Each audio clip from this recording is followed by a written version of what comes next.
everybody, and welcome back to another episode of Over the Curve podcast, a new Formula One podcast by fans old and new for Formula One fans old and new. And joining me today on this episode of Over the Curve is my very good friend, Honey Badger. Hey man, how's it going? Hey, hi. Hello, everyone. It's a pleasure to be on this podcast with you. And we talk a lot about F1, mostly about F1, I should say. We only talk about F1. I don't think we've even asked each other how we are, what is going on in our lives. Our entire chat is just screenshots, Reddit threads, YouTube links, all So pertaining. I would say only F1 brought us together. Yeah.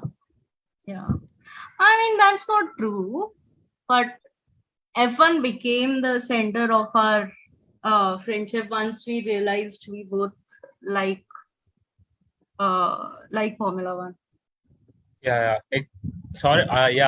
Exactly. Discord brought us together, right? Yeah, Discord. That's Yes. very tall started. Yeah. Okay.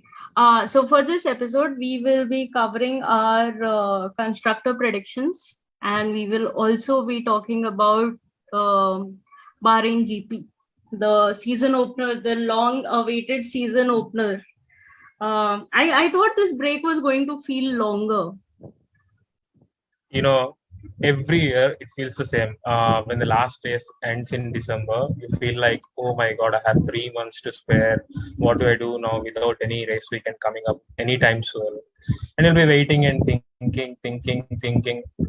January goes by in a jiffy, and you'll come to February where all the Car car launch reveals days. and everything will be happening, and you can literally feel it, right? You feel like, yes, now I'm very closer to the season opener, and at that in Feb, I think you will realize that that time just went by in a flash. That is true. No, but And I now think with the it was different this time because we did not actually close 2021 in December. So I mean, we all know. exactly, yes, yeah, That's why. that's I Still think we going can pull on, out. man. It's I still think we going can, on. yeah, we can pull out 30-40 episodes Of just solely talking on that thing. Yeah. about that thing that we will not name. uh, uh, did you see the FIA made changes in that particular rule? No, They no, no, no. they So changed lately, any from any and made it all. oh, So they yeah. said all cars lapped by the leaders will be allowed to unlap themselves. Previously, it was any car lapped by the leader will be allowed to unlap themselves. That's like a silly change, but anyway, It's if it silly, does the but the crux of the meaning still remains the same, which is what is happening on F1 Twitter right now. Because exactly. when you look at the entire freeze, and because the argument for the defending champion is that any does not mean all, but I know like standalone that word does not mean all, but in that phrase, in the context of that phrase, any lapped car by the leaders, it means all cars. But So I mean, it's oh my god. I don't think some it's going to die down. bunch of people don't think it that way, and we know who all they are. Yeah. Very divided. F1 Twitter is very divided. Oh, I don't want to get into F1 Twitter. See, I stay as much far as possible from Twitter. But it is so much fun. Like as long as you are not the one tweeting anything and you are not the one replying to any tweets, it's a very fun place to be because essentially you're just watching other people fight. You like as the person in your Zoom DP would say, some people just like to watch the world burn. That's what I'm doing. Well, but I'm not involved in anything. I'm not tweeting. I don't tweet at all. The only thing I've tweeted No. is I'm happy Hulk is back, and he looks so dope in that Aston Martin overalls. Yeah. We'll get to that. We'll get to that. We'll get to that. Okay, anyways, now that we've talked not about our predictions for so long, let's get to our predictions. So start from 10th, go all the way up to 1. So what is your prediction for the last place in the Constructor Championship of 2022? I would say I would go with Haas again, as they finished last in 2021. I don't see any much improvement this year also. And considering everything that's going on with the team and the sponsors and the drivers, it's a chaos it's a very chaotic situation in the Haas garage right now. I don't know how they'll be able to manage to finish this season with a good result. Considering now they have Kevin Magnussen back in their team, who has taken a sabbatical of 1 year from F1, and now he has come back to the team. I don't know what he's going to do. I think he's gonna full send it like he always did in the previous seasons. I'm gonna go with the Williams.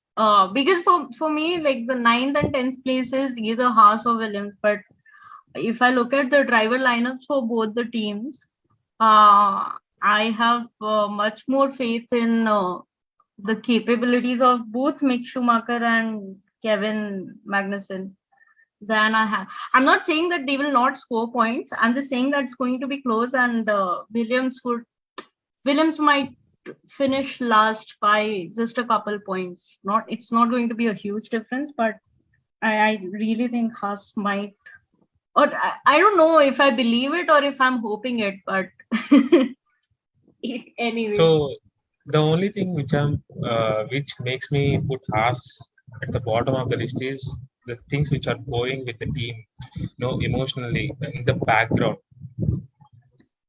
That's very a difficult situation right now at the Haas with the Haas team. But keeping that aside, I think we have seen Mick Schumacher do well in F2, which is his second season. In first season, he took time to adapt to the cars and all. But I am a little bit excited to see what Mick can do this season, because this is the second season of him in F1. So yeah, I am a little bit excited to see. He's not technically a rookie anymore.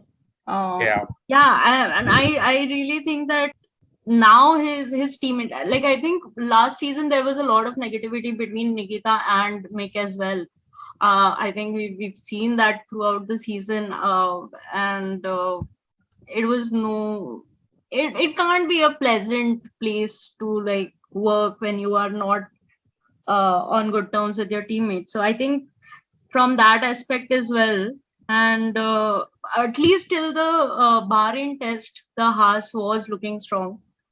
They did set the fastest lap, but it was evening, the temperatures were cooler, winds had changed. So I would not give much credence to that being my basis for putting Haas above Williams. But I still hope K-Mag and Mick are a better combination than Williams and sorry, who are the two drivers there? Nicholas Latifi and Alex Albon. So Alex Albon, yeah. Yeah. Okay, so then 9th. Who are you? 9. Yeah, you go first. 9th, I will go for Alfa Romeo. Okay. The reasons being? The reasons being, I think Zoe will take the time he needs.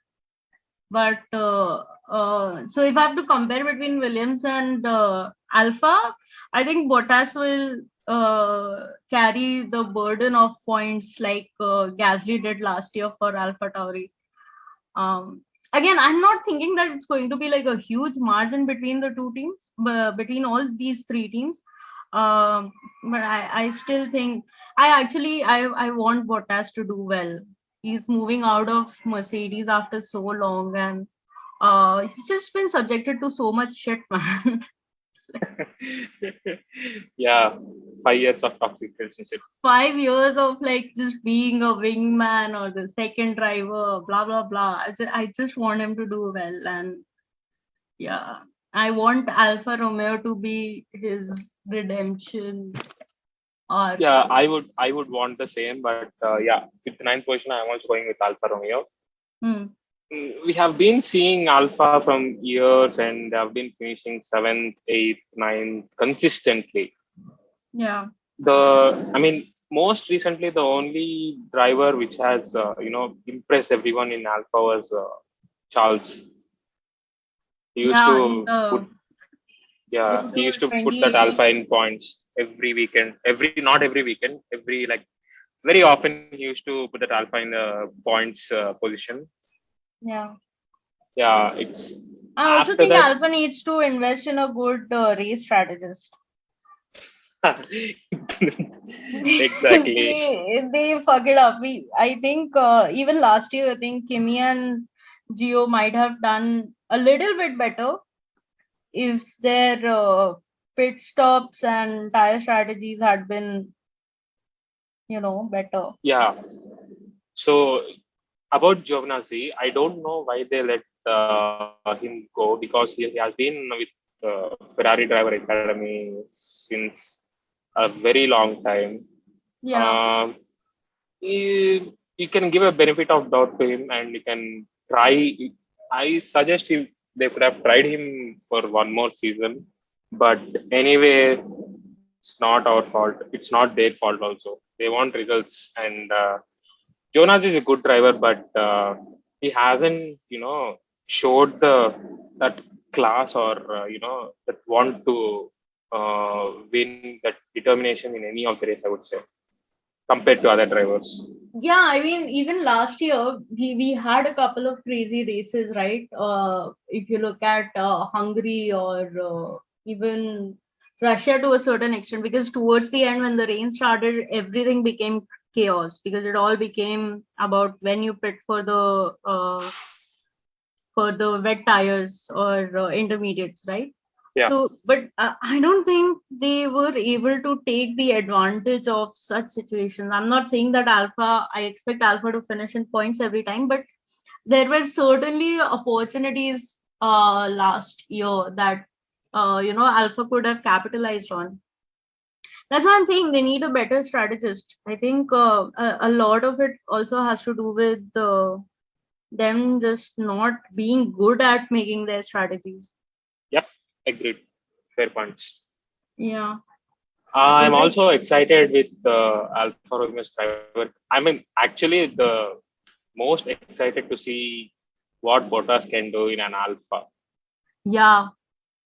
And I mean, for a change, he's going to be the number one driver. Yeah, So finally. finally, he's going to be a number one driver. It's sad that it's with a team like Alpha, but these are new regs. There will be a fair amount of development that's going to go on throughout the year. And I think with Bottas's experience in Mercedes, I think he can really help develop that team. And he can actually make some valuable changes, and maybe Alpha can do much better than what they've done in the last couple of years eventually. Yep, Like not this hope season, so. Hope so. but eventually. Yeah, I want Bottas to be the messiah that Alfa Romeo needs. Oh, that's a big ask. I don't think so. I think Bottas can be. It just depends on how much he wants to do.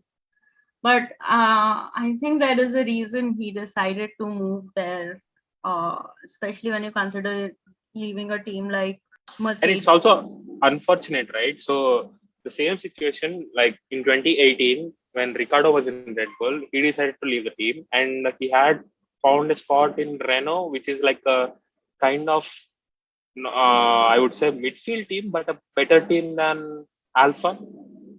Yeah, But yeah.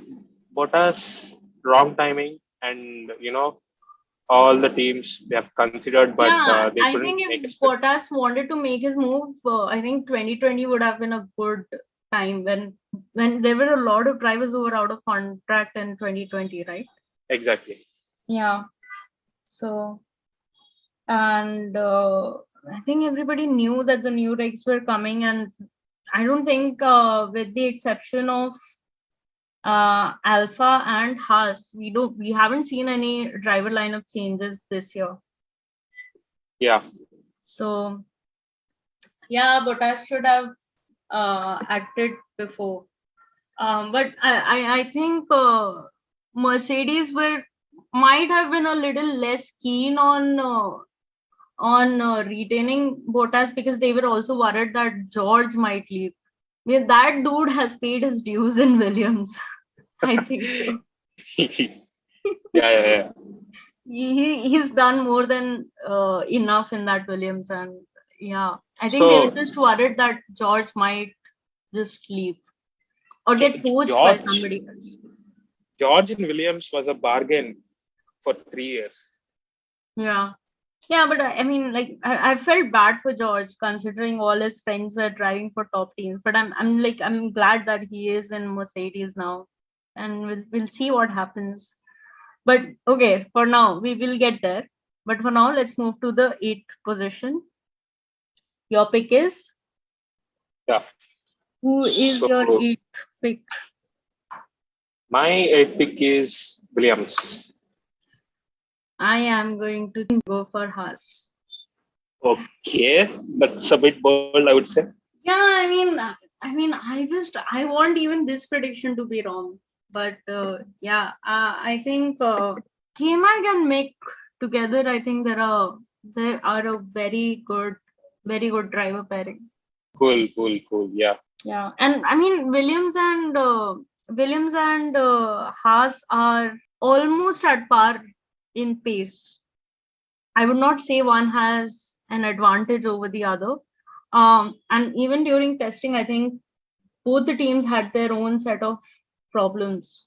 Even Alpha to a certain extent, but yeah, testing wise, Williams did a little better, but I don't think there's a significant difference in terms of pace. And so I think that driver lineup is going to play a key factor in that. And by that logic, I think K-Mag and Mick are a better pick for. Oh, that rhymed.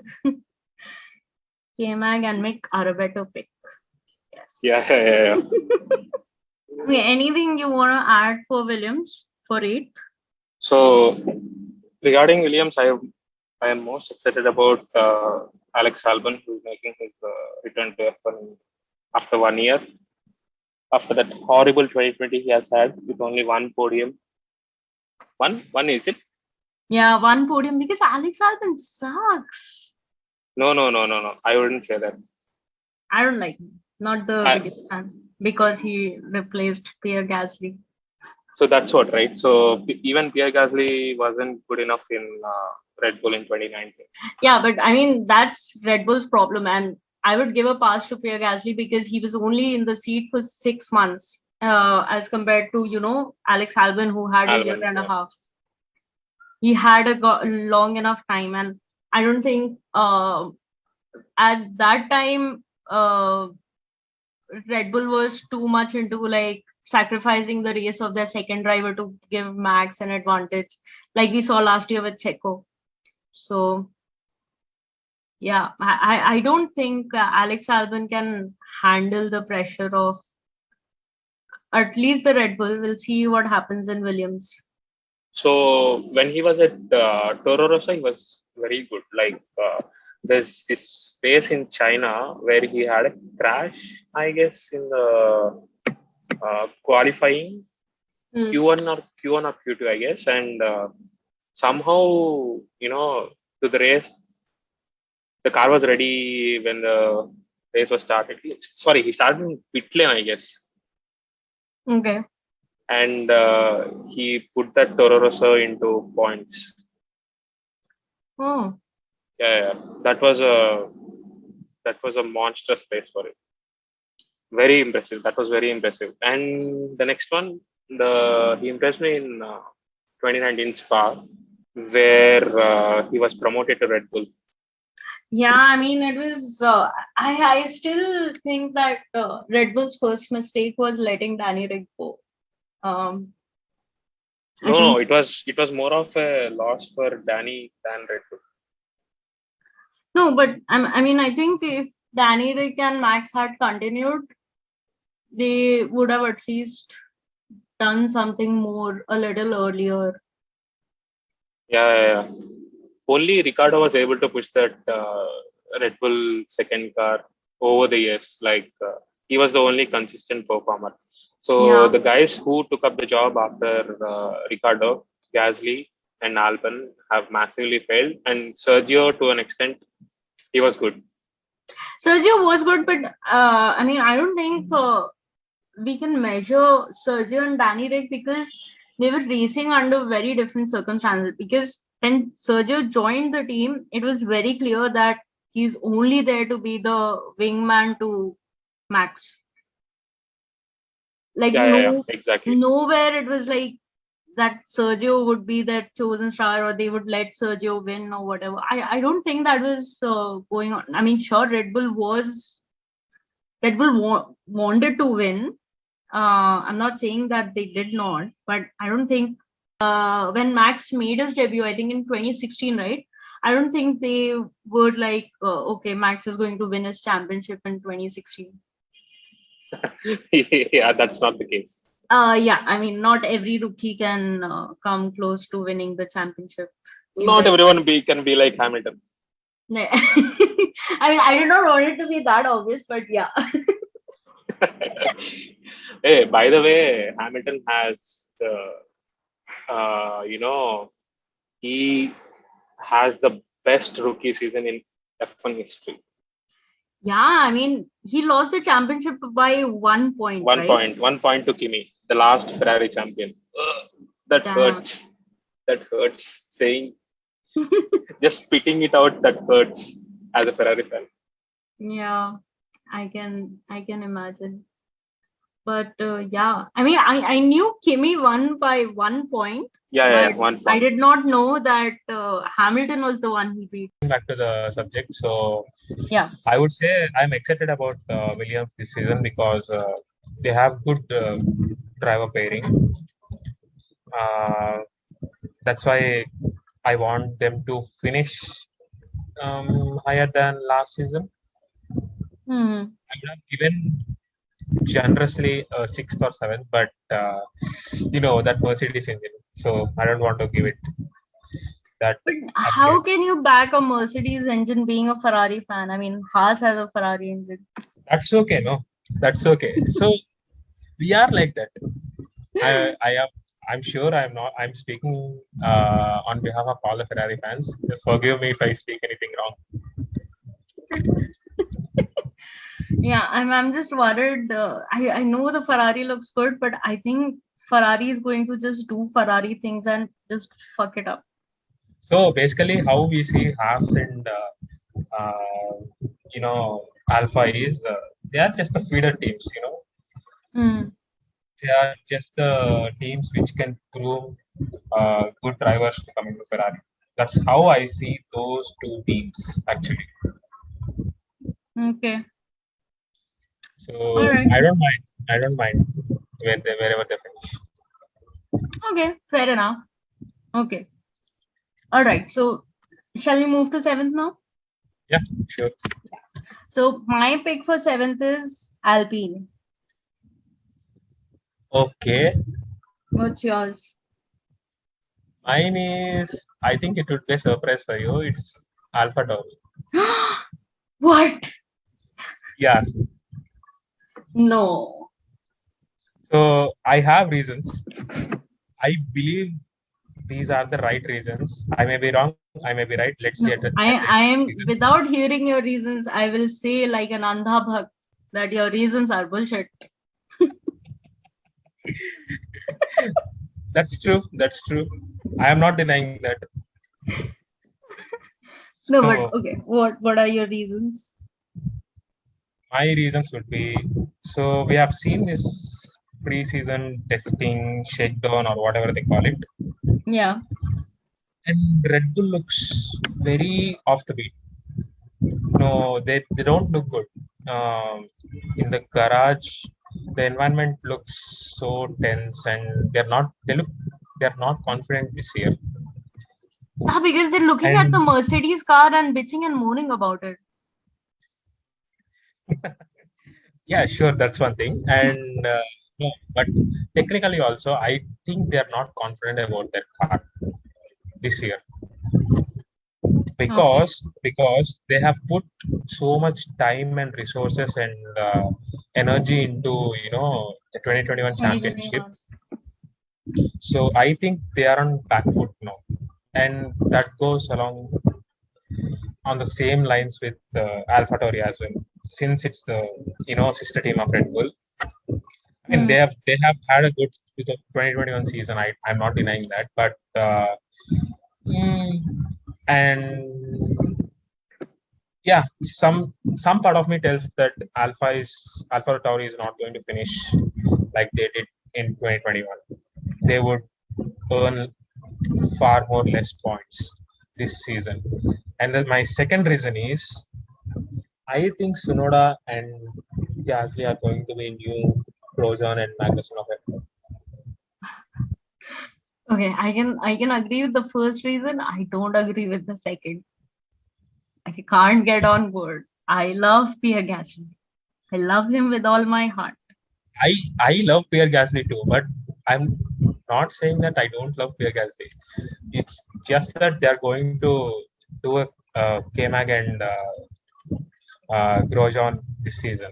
That's it. They'll Hmm. need to find it out. Sunoda, he has the experience of being a F1 driver. So he has, if you remember, he had a good second half of season, Yeah. 2021 season. Yeah.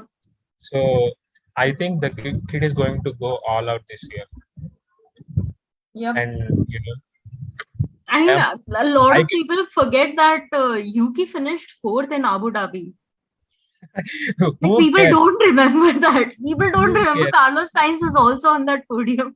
Carlos got a podium. Who cares? Who remembered that? Oh my God. Yeah, I mean, even I discovered it like, I think a week later because I was so caught up in everything that was happening at the time. I did not realize that Yuki, I think that's his best result in Formula One. Yeah. That's his best result. It's the same thing that happened with Lando. Lando finished second, his best result in Formula One. Nobody talked about it because Danny Rick won the Monza race. Oh, Uh, talk about Russia then. oh my God. Oh, Russia. Oh, Heartbreak. heartbreak. Heartbreak. Hmm. So, what about you? Seventh? Seventh, I am going for Alpine. The reason I say this is because so between Aston Martin and Alpine, I think both the second drivers of those team, I mean Ocon and Stroll, they are okay. I would still say Ocon is a little better, but what I'm trying to say is Seb is going to beat Alonso. So Seb is going to get Wow. more points. And that's why Aston Martin will finish sixth, according to me, and Alpine will finish seventh. L I don't. plan can only get them till seventh. Is it L plan as in with E or just L plan? EL plan. No. Okay. I think you didn't get the joke. Oh, Sorry sorry. about that.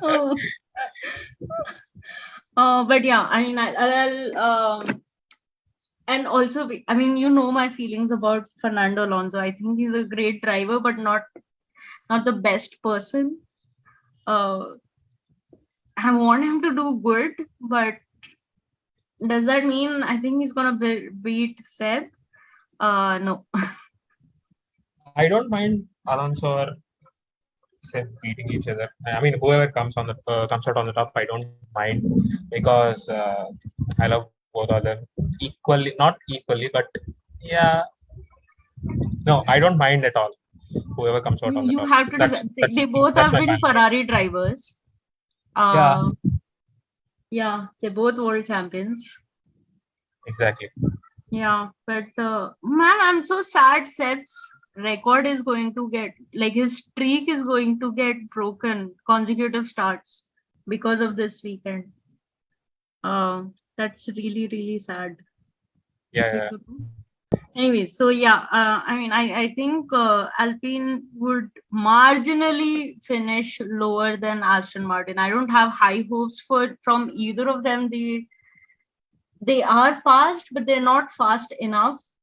And I also think that Inspector Seb mentality is going to kick in very early on in Seb. I think it already has. And Yeah. over the year, I think that Aston Martin is going to develop itself much, much, much better than what the Alpine would do. So while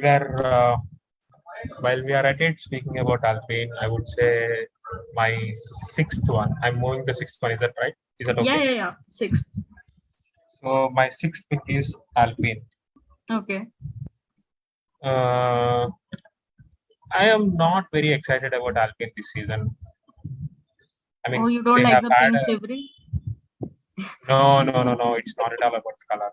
I just feel that they don't have anything left in their arsenal Yeah. this season. They had a pretty goodish season last year with a podium in what Saudi? Hungary and then a podium in Qatar. No, there Yes, was a Qatar. race win in Hungary, Race win in Hungary and podium podium for in Alonso in Qatar. Alonso in Qatar. So most of the points came from there itself, Yeah. from those two races, which put them in a in a very commanding position in the last year's Constructor Championship. But this year, I'm not sure about it. I Hmm. I think I think they are not going to do anything special this year. That's my word. Yeah, I think the only thing they have left is Oscar. That is the best they can. I don't see what Alpine can do better. My sixth pick is Aston Martin. I mean, Seb over Alonso any day. But I still think that Lance Stroll. I'm done with Lance Stroll. I don't want him in Formula One anymore. I think he should let his daddy buy him a Extreme E or an IndyCar team or something like that, and should just he La- should just empty that seat, man. yeah, So yeah, yeah. he's So not done anything. if you ask any F1 fan about Lance Stroll, they would say they would go into a deep thought for a couple of seconds. They struggle to recollect everything, what he has done good, what he has done bad. He's like a okay, he's a driver, he's an F1 driver, he drives for this team, that's it, and Yeah, nothing I special mean about it. the most famous thing that Lance Stroll accidentally did the last time was not even something that Lance Stroll did. Do you remember? Do you Monaco, know that meme that Monaco, when Monaco. something important is going on in the race and then the broadcast cuts to Lance Stroll driving in Monaco? See Monaco, that? yes. Yeah, I mean that is the only thing I remember about Lance Stroll in 2021 season. I mean, that is sad because So that's not even something that he did. It was the broadcaster who was an idiot. I remember that moment also because Seb came out of the pits and he was chasing Gasly and uh, Hamilton was behind him, I guess. Yeah. Yeah, there was So an when epic pit lane battle, something that was going on, and this broadcaster is exactly, showing us Lance Stroll, like not even exactly. somebody good, like Lance Stroll. No, just cut to Lance Stroll. That's it. Oh man, ah, That was that so gave me embarrassing. affliction.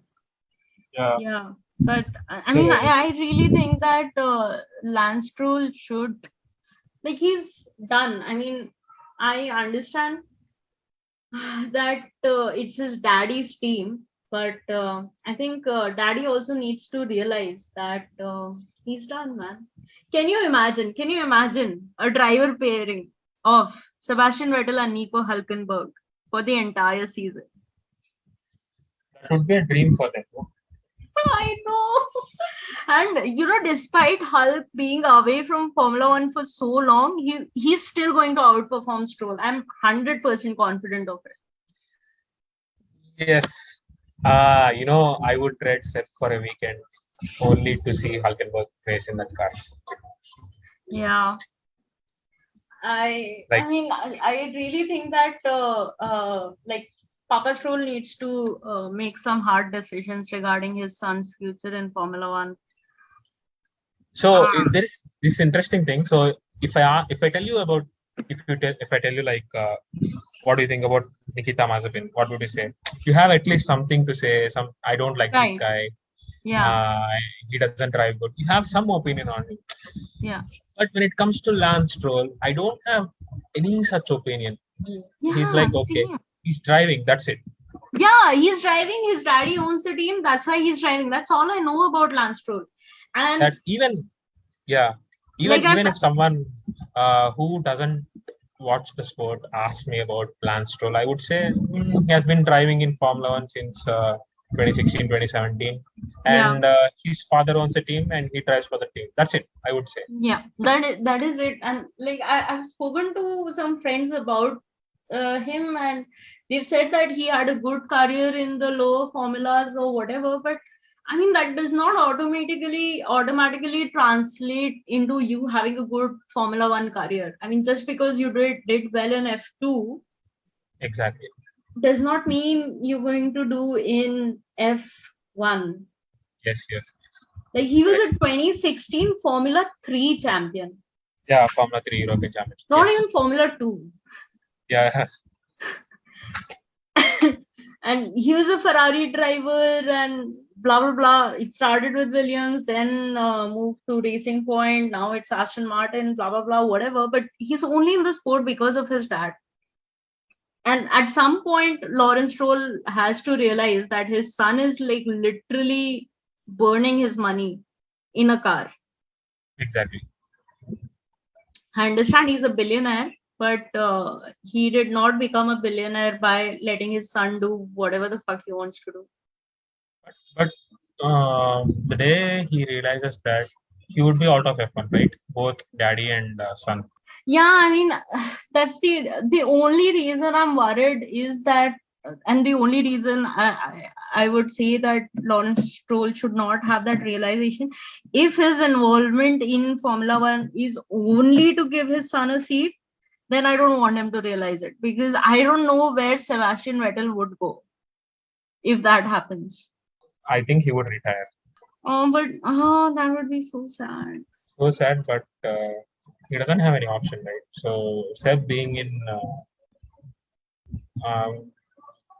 no, I think no other team goes for Sebastian Vettel. You think Christian Horner would take him back if Seb did not have any place? I don't think that will happen. Huh? I don't think that will happen. He's did you I don't know, was it in I think Drive to Survive or somewhere I saw Christian Horner saying to Seb, you come home, like asking him to subtly join Red Bull again. No, I think this is season 2 when he was having all his problems with Ferrari, and Christian Horner, there is a pit lane footage of Christian Horner and Sebastian Vettel talking to each other, and Christian Horner says you can always come home or something like that. Yeah. So they have taken the name out of that Ferrari jersey or something. Yeah. So then Christian says, I guess you are welcome back to home at any point of time, something like that. So yeah. But I just think it's just a comfort talk, nothing more than that, nothing serious. Yeah. I mean, in any case, I don't want him to be along. I don't think Seb will even be alongside Max. He would. I'm sure. Do you think Seb sees his younger self in Max a little bit? Seb was more harami than Max, I would say. Yeah, but I mean, okay, harami-ness ka level aside, but Does he see a No, little no, bit no, of himself in? no, no, no. I think he does. I think he's like, oh, Max, you need to get out of that team. That team is going to make you more harami than. Anyways, all right. We can. Oh my God, we can talk Formula One for so long. But let's Yeah, move to number 5. number Should we talk about? five. Yeah, No, no, number no. 5. So number five is my pick is Aston Martin. For me, it's Alpha Tauri. I think Yuki and Gasly would be amazing. Yeah. So a little contradictory to my my belief. Yeah. You have put AlphaTauri so high up in the order. Huh? Yeah, but I mean, they and they had a pretty good last season. I think they finished 6th. That just bumped them one place. And I mean, you also have to take into account that Yuki Tsunoda was not finishing into points, at least for the first half of the season. He had a considerably better second half, but Gasly was pulling the weight of that Alpha Tauri, and they still finished 6th. And it's looking strong from the shakedown and Bahrain testing, and I mean free practices, whatever is going to start now in Bahrain. I think that Alpha Tauri is strong. It's strong. It's stronger than the back markers. I mean, I would not say that the Red Bull is like the best powered car, but yeah, I think it does have the potential to beat all these other teams. And I think after now that this is like second year for Yuki, I think he has also grown and matured a lot throughout his entire first year in Formula One. So I think he's also going to be a lot more balanced in his approach on the racetrack, and it's all going to count towards those Alpha Tauri points in the Constructor Championship. Okay. Let's see who will be on point with AlphaTauri. Yeah, yeah. Let's see. My God, I'm so scared that you jinxed Alpha Tauri and that they will become K-Mag and Roman. But no, I can't think like that. Okay, let's move on to food. Do you have anything to add about Aston Martin? Nothing much. I just want to say that my Vettel bias has made me to put Aston Martin in 5, or else I would have gone with Alpine. Every single Formula One fan has a Vettel bias. It can be These days, either. yes. It can be hatred, it can be love, but they do have one. These days, yes, Vettel bias, but way back, like in a decade back, no, I wouldn't say that. Yeah, I mean, I think most people who love Sebastian Vettel love the Ferrari Vettel, not the Red Bull Vettel. Yes, exactly. So yeah, but I'm loving the new haircut. Okay, by the way, Seb's new haircut. I'm like, yeah, very very reminiscent of what he had in 2010. By the way, just saying. I'm just saying. Yeah, I think they wanted it. They did it on purpose. Yeah, to create hype. Like there are Exactly. so many these memes that are coming up. Like they're just like comparing to 2010 and 2022 conditions or whatever. Like, and it's a lot of fun. But yeah, he looks so young in that haircut. Yeah. He looks okay. Anyways, I think we can gush over Sebastian Vettel some other time. Who are you picking as 4th? I think so. This one, I think most of the F1 fan community agrees upon only one constructor finishing 4th. Yeah, I think so And too. and I'm sure you are also thinking of the same. Yeah, And that's McLaren. McLaren, Mercedes. Um, Yes. yeah, I mean, as much as I love Danny Rick and Lando and like just McLaren as a whole, I'm sad that they're fourth, but I also think that this is going to be their last season being fourth. Um, they have luckily not had the porpoising problem that the other teams had, but in the Bahrain test, they had a lot of issues with their brakes. Their That can brake, be solved. That can be solved over the weekends. They can yeah, figure it but they weren't able to. That is the problem. Like they've not uh, been able to find a long enough, a good enough solution. So they can only do like 10, 11 laps at a time. Which I think that problem is going to take them a little bit longer. longer. And I also think that Danny Rick, I don't think he'll be able to outperform Lando this time also, sadly. Second first season in this because of this new regulations, I would say. So Danny takes 1 year at least to adjust to the new team or new conditions or something. And he moved to McLaren in 2021. That was his first season with a new team, and he took his 1 year to Yeah, set himself up to the team. And now with the regulation changes, I think this is going to be his second first year. yeah. I'm afraid. I also think that, I mean, him missing the Bahrain test because of COVID is also a contributing factor. I mean, sure, there are free practices, but he cannot get the kind of mileage that he could have gotten in testing if he was there in the Yeah. car. Plus, I also think that I think Danny Rick is too accustomed still to that Red Bull. He did spend a lot of his time and a lot of his formative years as a driver in that Red Bull. And we've So seen it even with Renault also. Like, sure, he did 2 seasons, but it takes him a lot longer to adjust to a new car.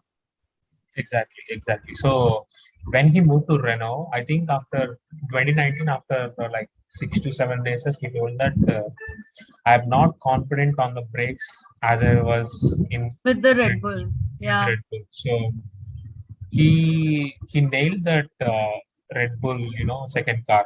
He, something with Danny Rick in Renault first season also he didn't perform really well. It's the second season, 2020 season. He got a couple of podiums, I guess. Yeah. So he takes his time, but I hope this time it's not the case.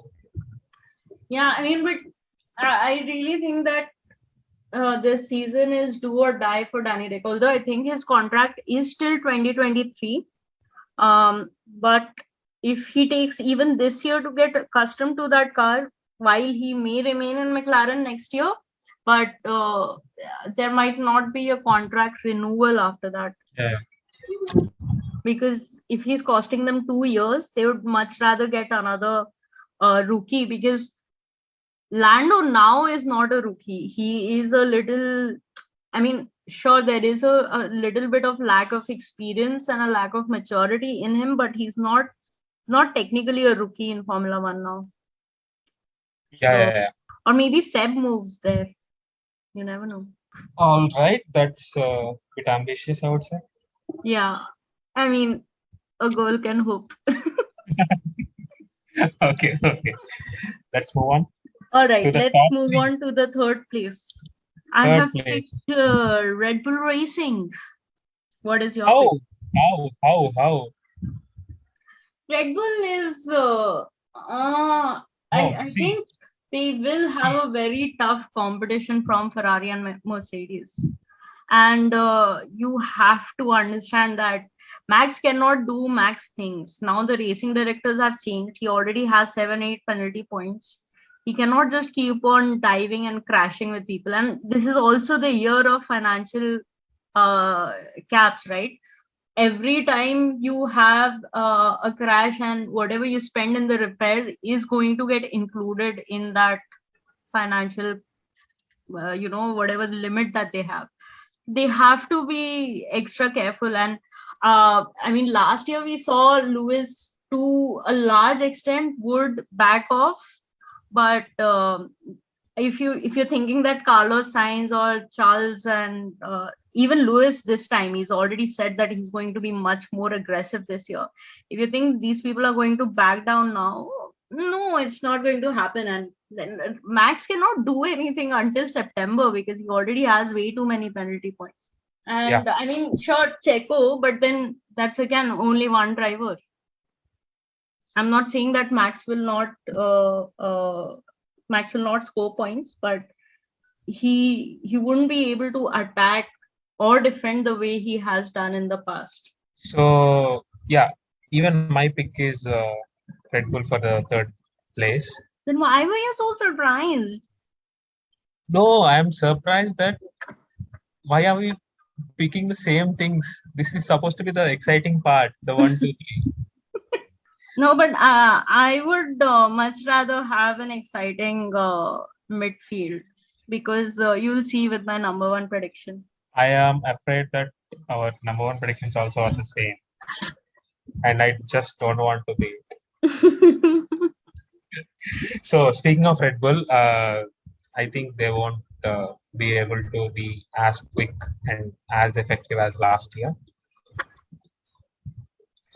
Point being, they were, as I said, they were not looking confident in the testing, and I'm excited to see what they would bring to Bahrain. I'm eagerly waiting for Q3. And the second thing is, I think they have exhausted everything with what they have in terms of money, energy, and everything. This season is, I think it would be like just a couple of podium season. That's it for them. Yeah, I mean, I think Red Bull is focusing all its energy, and especially Christian Horner. Man, I am so tired of that guy. He needs to start looking at his own team. I want Christian Horner to talk about what Red Bull is doing, but I haven't. He either talks about Abu Dhabi, he either talks about Max, or he bitches and moans about Mercedes. That's it. That's all he's doing. And I really, really want to find out what Red Bull is doing. So I think it will be like good old days, and I think I'll be seeing Red Bull drivers on the podium, but I think they'll be struggling this season for wins for sure. I mean, the early reads are looking like it. Okay. I think the earlier couple of races they might look stronger because Mercedes, sure, they are sandbagging a little. I mean, a lot, but Mercedes does have a lot of problems with the new regs, and it's going to take them a little bit of time to find their footing. So relatively, Red Bull might, in my opinion, might look a little bit stronger, but I mean, I don't think they'll be able to sustain that momentum throughout the season. Fair. Even I feel the same. Yeah. Okay, so then moving on to number 2. Who was first? Ferrari for number 2, and then of course Mercedes number 1. What's your pick? God. I'm sorry, listeners. The excitement is gone for you. We are predicting the same.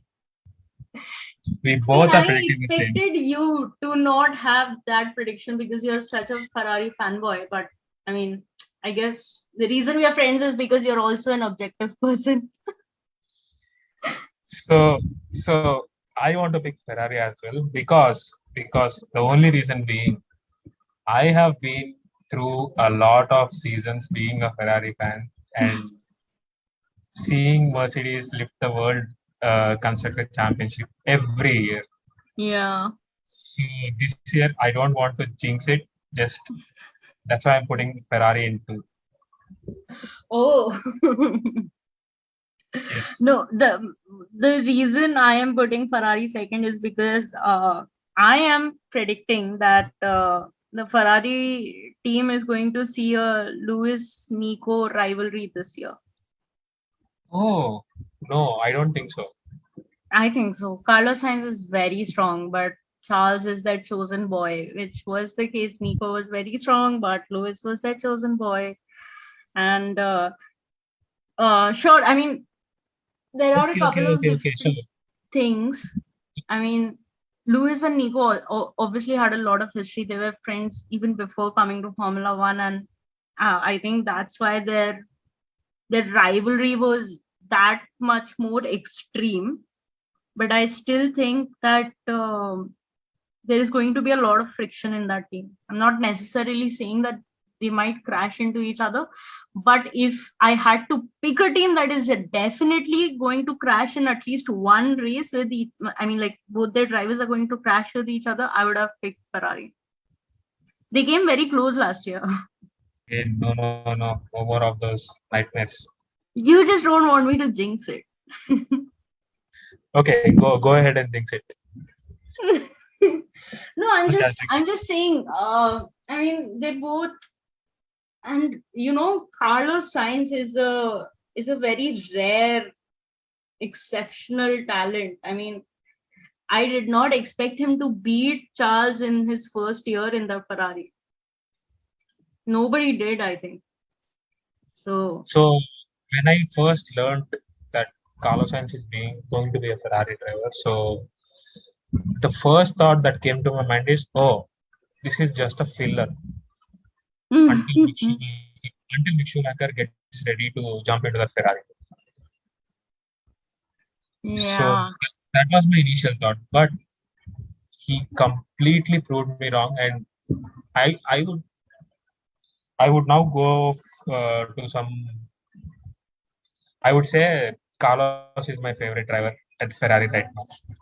Yeah, I mean, same for me. Like, I was a Charles fanboy, but Carlos last year proved me wrong, and I really think that I mean, from Charles's point of view, he's not going to like it, and that's what I think is going to create a little bit of friction this year.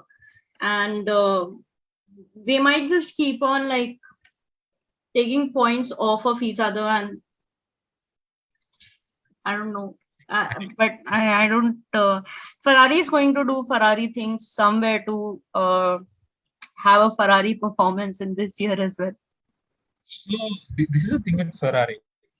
This has been the thing with Ferrari for years. So if the car is good, the drivers are good, they do something with the strategy that completely throws away the win.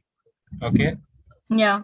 if everything is good, like strategy, the car condition, the drivers are driving well, something happens to the car, suddenly the engine blows off. I don't know, one or the other things go wrong with Ferrari every race weekend. Yeah.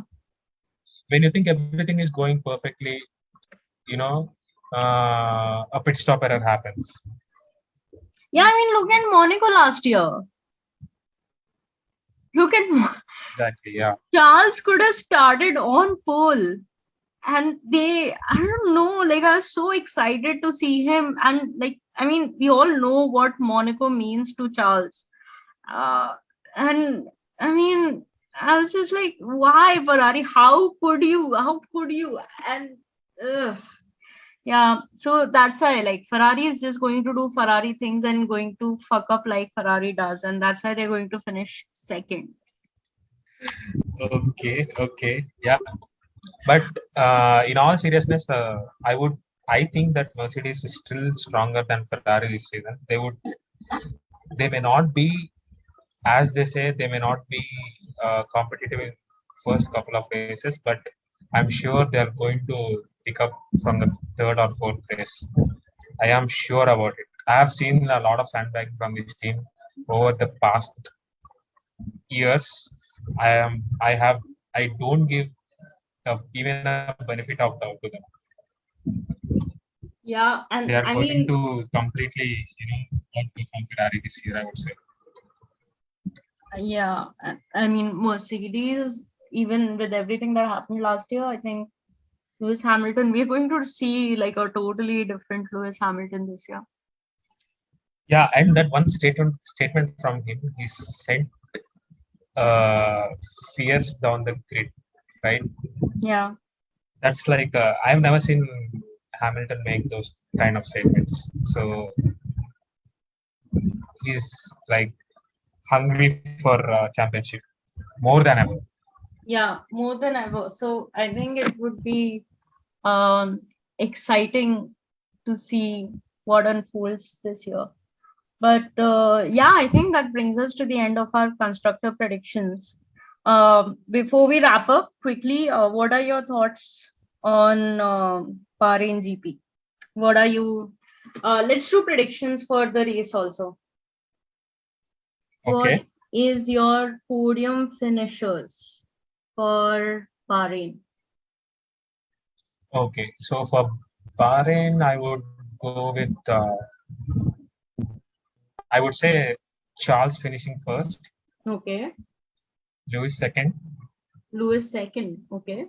Yeah, Lewis second, and Max. I should say only one driver, right?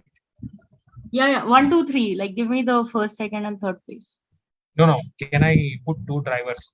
This or that only? No, no, no. Oh no. Okay. So it's a tough choice. I would go for Carlos. Oh, nice. I have the same prediction, but I've given second to Max. Max. Okay. Yeah.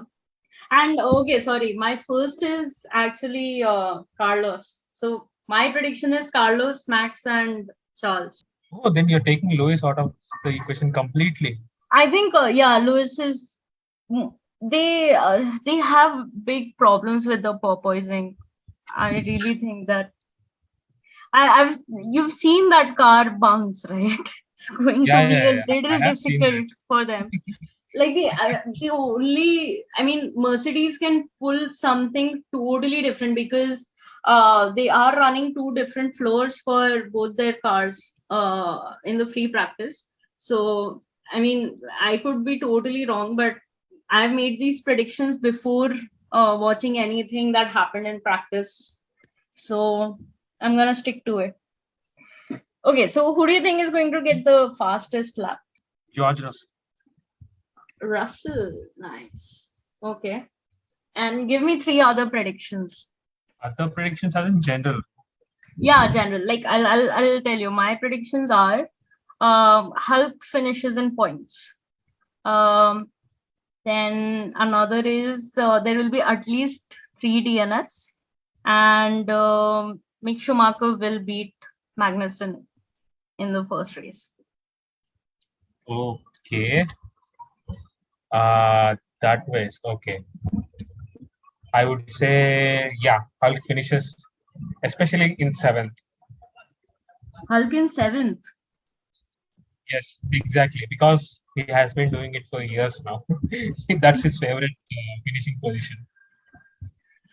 Weird, but In, okay. yeah.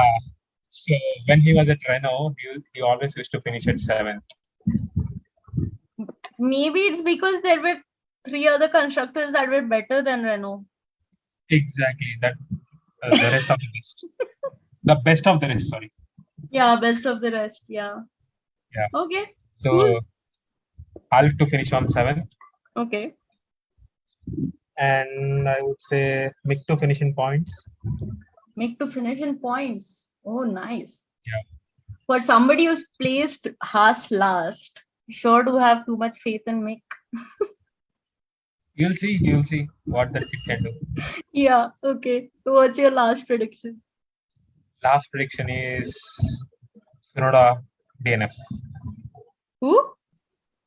Tsunoda. Tsunoda DNF. Hmm.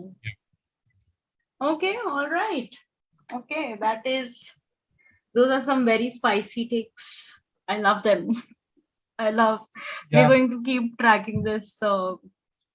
I also have Kramer and Chaconi's predictions, but I think we'll post it on our socials. So, anyways, thank you, ma'am. Thank you for doing this. I'll quickly wrap this up because practice is going to start soon. Okay. So thank you, everybody. There it was, our constructor predictions for 2022 and our predictions for the Bahrain GP, the season opener that starts. I mean, the weekend has already started, but the qualifying takes place tomorrow and we have the race on Sunday.